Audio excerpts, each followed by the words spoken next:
শীতকাল মানেই পিঠে পুলি খাওয়ার দিন।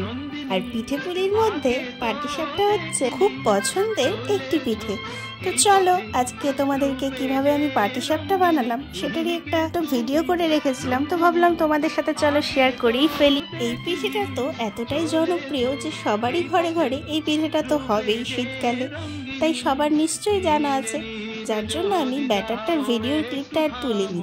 কিন্তু আমি পাটিসাপটার মধ্যে কী কী পুর দিয়েছিলাম সেটার তো ভিডিও তোমাদেরকে দেখালামই শুরুতে। হ্যাঁ, আমি কিন্তু নিজেই ক্ষীর বানিয়েছিলাম, দেখতেই পেলে কিভাবে আমি ক্ষীর বানালাম। সাথে কিন্তু আমি নারকেলেরও পুর বানিয়েছিলাম, দুটোই আমি খেজুরের গুড় দিয়ে বানিয়েছি। অসম্ভব টেস্টি হয়েছিল সত্যি। যারা এভাবে বানাওনি তারা ক্ষীরটা না কিনে ঘরে একবার এভাবে বানিয়ে দেখো, এতটা টেস্ট হয়, একবার খেলে মুখে লেগে থাকবে। তাহলে দেখো, দুরকম পুর ভরা পাটিসাপটা বানানো তোমাদের দেখিয়ে দিলাম।